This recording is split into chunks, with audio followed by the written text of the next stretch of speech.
Too many people.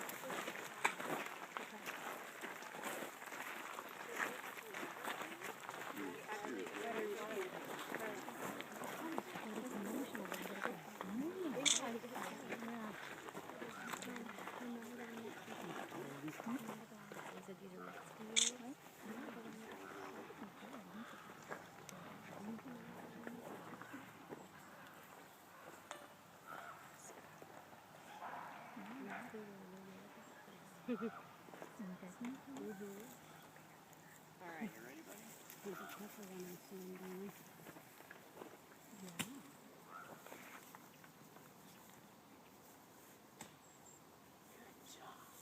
Thank you. So this is Lorenzo on the left, he's the male, and then Noel in the back. These are Mexican gray wolves. So the wolves we just saw, those are what we call North American gray wolves, and those are the wolves you'll find up in Alaska, down through Canada, and into most of the U.S. The Mexican gray wolf is native to the southwest, so Arizona, New Mexico, all the way down into central Mexico. But they're a very endangered subspecies of the wolf. This isn't a separate species, it's a subspecies of the gray. Unfortunately, right now there's less than 60 of these animals left in the wild, and there's only about 250 in captivity. So this is a very endangered type of wolf that we're looking at. 60? How Less do you than get that 60. count? Like, how do they count all of Arizona and all of those places?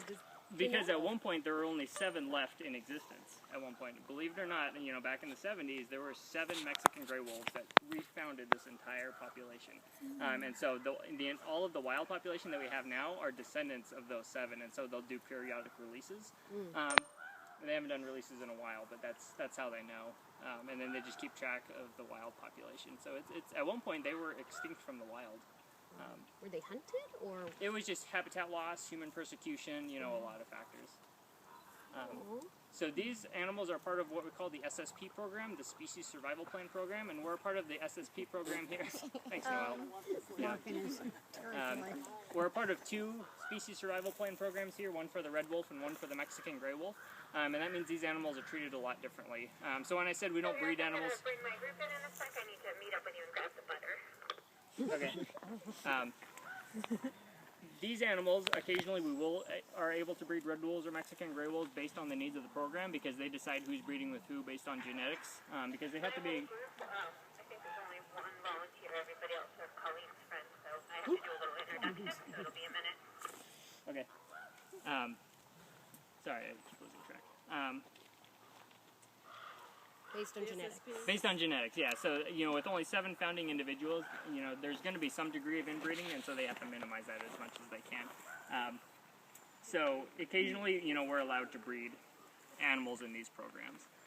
We're also what you call a pre-release facility for Mexican gray wolves. Now, these animals specifically are not pre-released because they're used to people.